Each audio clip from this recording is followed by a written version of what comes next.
So just a little bit more information then. Marcus, can you explain a little bit more about any target groups that you might want to encourage to get into sport and link it a little bit closer to the levels of sports development continuum? Can you think of any examples? For religion? Or any barrier really? Can you think of another barrier? Or can you think of how you might want to link that to? Well, age could be a barrier about injury, like especially when you get older, you don't get into a job here because you retire, which can lead to money barriers. So it's money and injury there. Religion could lead to, like, Muslim women get married like in Pakistan and stuff, don't they? Right. So that could be another barrier, moving country and stuff like that. What else could there be?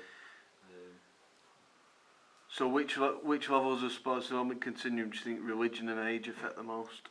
I reckon it affects participation and performance the most, because you're not getting to that elite stage, are they? Because that's when they're dropping out and stuff like that. So yeah, this is for religion, so it's going to be like, so it's in participation and performance really, because you don't see many of the elite performers, do you?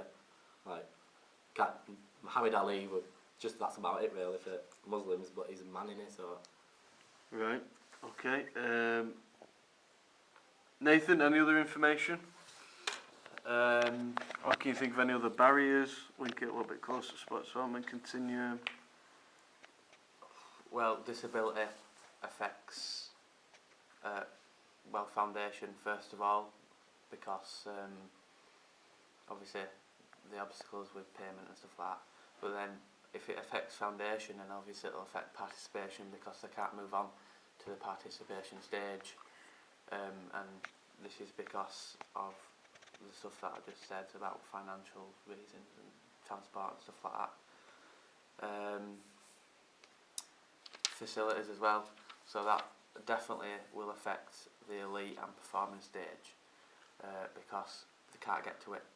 So the foundation stage it affects, I've already said that, and obviously the participation stage. Can you think of an event that's happened this year that maybe has helped people rise to either performance or elite stage for disability?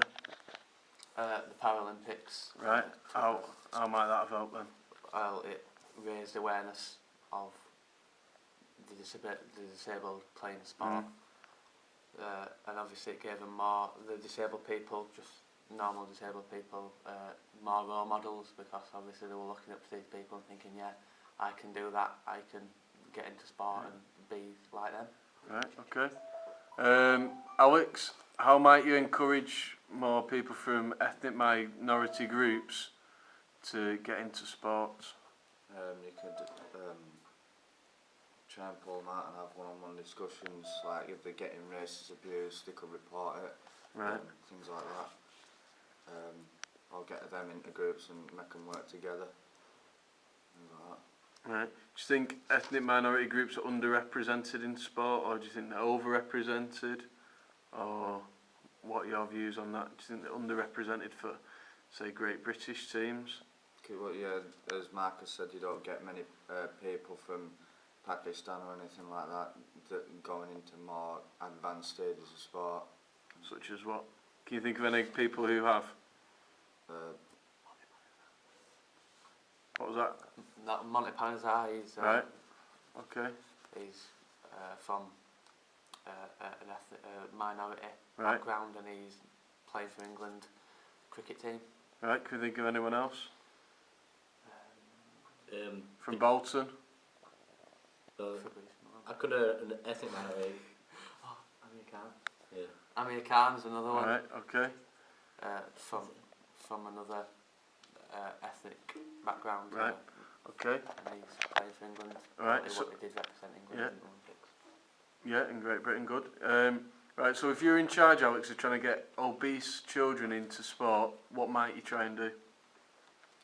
Encourage them and try and get them more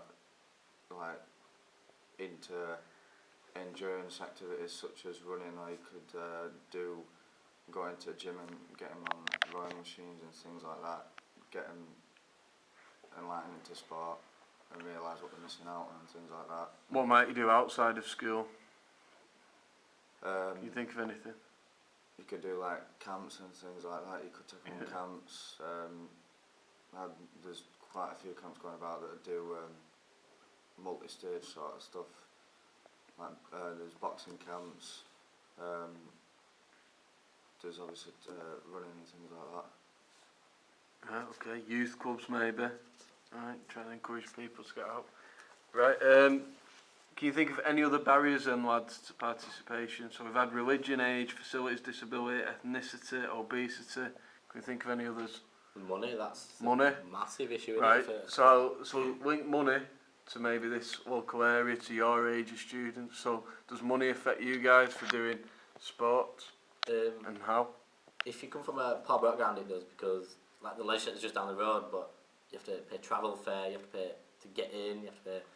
It's money. Everything's money in it to pay for the facility to keep it up and running. So it's gonna And affect. some gyms you can't do pay as you train. Some gyms like recommend you to do monthly payments. You might not have the money to do monthly payments. So why might that put people off if it's monthly? Because they might not have the money to pay monthly. They might only have money to do it in one session. Like with me, I do £5 a session down at Thai Boxing in Eastbourne. That's just pay as you train. I don't have to pay monthly to get in. Right. Okay. Right.